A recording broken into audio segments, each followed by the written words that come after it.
Hello and welcome to Young Turks, the show that brings you your weekend fix of all things entrepreneurial. I'm Shireen Bhan. For the past 12 years, Young Turks has showcased bright sparks and disruptive ideas. We put the spotlight on new opportunities and we've helped bridge the gap between entrepreneurs and investors. Today, CNBC TV 18's Young Turks, along with the Stern Fisher Angel Network, bring you the Start-Up India Funding Challenge, a challenge that's open to anyone in and outside India. So if you have an idea that can transform not just your neighborhood or your city or your state, but India, then all you need to do is log on to www.startupsutra.in for more details about the submission guidelines. You can also log on to the Young Turks Facebook page for updates about this first of its kind challenge on Indian television. Applications open today. And we intend to put our money where our mouth is, so the winning venture will receive up to $1 million in angel funds, along with access to venture capital firms, incubation, mentoring, and of course a feature on our very own Young Turks. The idea of the Startup India Challenge is linked to Start-Up Sutra, a book that tries to unravel the journey of an entrepreneur from success to failure or failure to success. Take what you like. Author Rohit Prasad gives you a glimpse into the passion and perils of being an entrepreneur. Rohit has a PhD in economic theory from Stony Brook in the US. His research interests include regulation of telecom and entrepreneurship. He's recently served on a high-powered committee of the Department of Telecommunications to make recommendations on spectrum allocation and pricing. And he manages all of this while teaching at the Management Development Institute in Gurgaon. Also with us is veteran investor and a man who's helping us drive the Startup India Challenge, Ranjit, Shashtri of the Stern Fisher Angel Network. Appreciate you joining us here in the studio. Rohit, let me start by asking you, the last time that you were here in the CNBC TV 18 studios, we were talking about spectrum pricing, and today we're talking about entrepreneurship. But the issue of regulatory uncertainty and how that can actually crimp or clamp down on entrepreneurship, it's a real challenge that we face in India today, is it not? Actually, I'm pretty glad that I'm not talking about spectrum regulation in today's landscape, because things seem to be getting from bad to worse. But it's true that entrepreneurs have unique challenges in India related to regulation, but India is also a land of opportunity for entrepreneurs today. And one of the most promising things happening on the Indian landscape is actually the emergence of this whole new breed of entrepreneurs who see the sky as the limit. We've been having conversations with young entrepreneurs, and Ranjit, I want to put this question to you.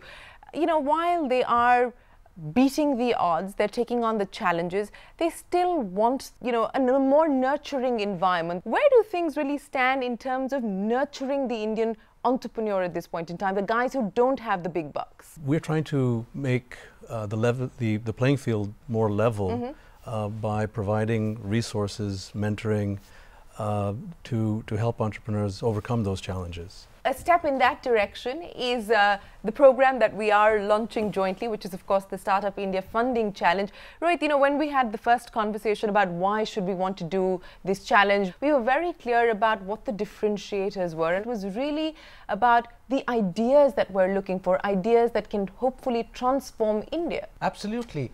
Shireen, I think the time has come now for entrepreneurship to take India to its next phase.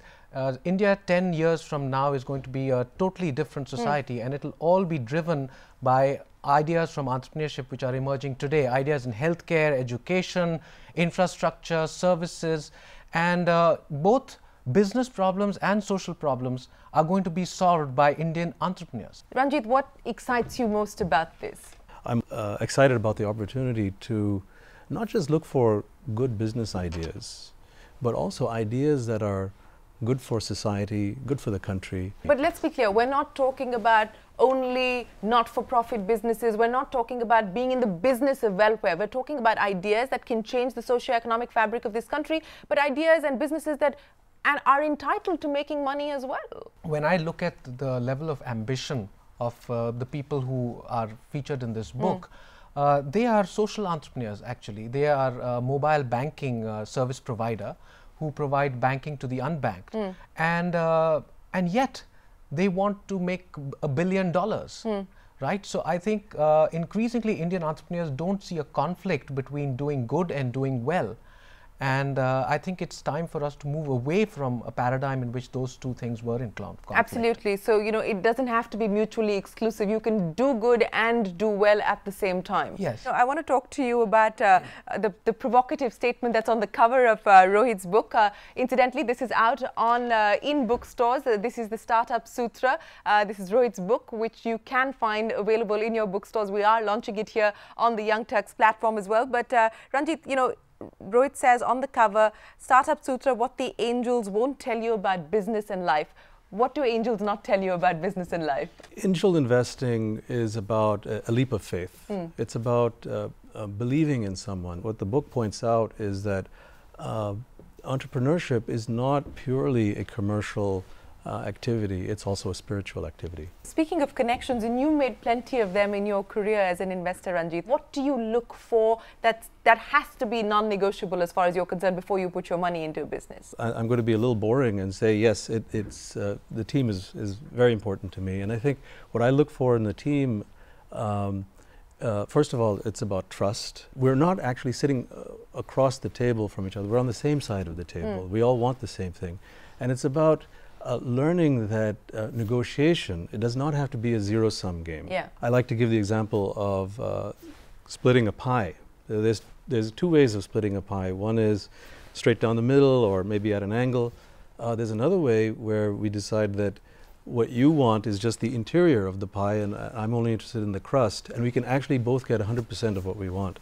So it's that kind of thinking that I'm looking for. Rohit, you know, what was the most exciting part of actually putting this book together, and why did you decide that you wanted to tell the story of entrepreneurship? One of the really interesting things in writing this book was that I chanced upon a group of people who were so open about their lives and willing to give me complete freedom in the telling of their tales. Among this set of people is one person who was a spiritual seeker. He came to India from South Korea as a spiritual seeker and now is spending his time bringing the two countries together. So that was what made this whole process really eye-opening for me, because I realized that success in business is really linked to many things which have nothing to do with business. It's linked to interpersonal relations with your spouse or your partner, with your parents, experiences you've had in your childhood, the dynamics with your founders, and of course the inescapable role that luck plays. Yes. So so entrepreneurship, I realized, is really a story. It's an adventure story with a spiritual dimension. Okay, so tell us the story. Let's do a quick reading so that we can give a glimpse to all our viewers of what the Start-Up Sutra is about. This story is actually set in the bar of a 5-star hotel. The spiritual seeker Mujin and I are sitting, and Mujin is telling me the story of this entrepreneur Echo. Mujin said, "Because the universe has been around so long, it has an ego. And someone with an ego, whether a human being or life itself, is simply someone or something that thinks they do not need to change. An entrepreneur is someone who stands up to the universe, to all that has come before, and says, I can know your essence. I will change your expression." And that is why the first quality of an entrepreneur is courage. But Abhishek, for all his bravery, seemed to be nervous and unsure when proposing to Mekla, I protested. Mujin laughed. Abhishek was in a situation that is known to have tested the stoutest of hearts, he said. But seriously, courage is not the absence of fear. It is the ability to act in the face of fear, the overcoming of fear, not the annihilation of it. That was lovely. Was your proposal equally dramatic to your wife, Rohit? Well, that's a different story. Okay. Yes. Rohit Prasad, Ranjit, Shashtri, appreciate you joining us here on Young Turks. We wish you the very best of luck with the book, and of course for all our viewers, watch out for the details of the challenge, for the Startup India Challenge. It's available on the Startup Sutra website. It's available on our Facebook page as well. We do hope that if you are a young entrepreneur and you have a track record of being in business for a couple of years and you think you can change India, then do send us your details. We'd love to have you participate on this challenge. We will keep tracking this story on Young Turks week after week. So Rohit, in appreciation of all the lovely work that you're doing for the Indian entrepreneurial ecosystem, here's a small token of our appreciation in association with our luxury partner Rado. Thank you very much for being part of the Young Turks story. Thank you so much, Shireen. It's Thanks a pleasure very much. being here.